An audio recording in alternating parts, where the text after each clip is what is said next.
Okaloosa County has some of the most spectacular beaches and shorelines in the state.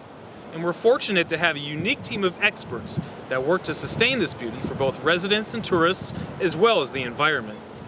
This team involves engineers, project managers, coastal scientists, and grant specialists working together to ensure that our shorelines are protected in a way that limits erosion caused by storms, sea level rise, and other environmental factors, while also helping sustain a healthy ecosystem. Okaloosa County's team is currently working to stabilize 2,000 feet of shoreline along the Choctawhatchee Bay. While traditional seawalls can stabilize and protect a shoreline, we have worked to find a nature-based solution using a living shoreline.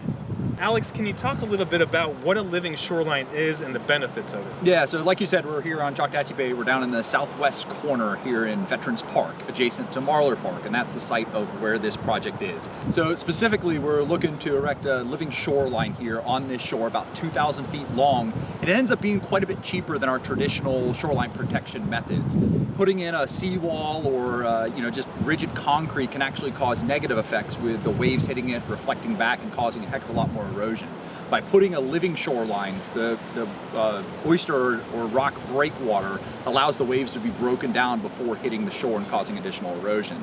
And in that calm zone between where the rocks are and the shoreline, that's where you can put or plant a lot of grasses that end up flourishing and causing creating a lot of great habitat for the native species. Small juvenile fish that really make our bay a really great place to go fishing. Additionally, oysters, which keep our waters clean. It ends up being a much better solution, and over time there's a lot less maintenance costs. So once you've deployed your living shoreline, it continues to develop. It becomes more and more stable as time goes on, and as you get more vegetation in the wash zone as well as up in the coastal strand, it ends up stabilizing that shoreline even more, and you can actually gain shoreline back. Ends up being it's a cliche, but a win-win for everybody. So how did all of this happen? What made it happen to come together? Yeah, so this hasn't taken a couple months. This has taken many, many years to get to this point. Now, we haven't constructed the project yet, but we applied for some grants 4 or 5 years ago through National Fish and Wildlife Foundation as well as Restore. We matched those funds with some tourist development taxes because we're actually in some public parks that are utilized by the public, both visitors as well as locals. And a lot of this shoreline that these users are out here enjoying in the summertime when it's nice and warm and the weather's pretty calm is actually eroding. And we want to make sure that we aren't losing the park and losing that access. So without the funds from those grants and from tourism development taxes, this project would not be possible. Very good. Thanks, Alex. I think it's also important to note that this area is also home to the one-of-a-kind women veteran monuments here at Veterans Park.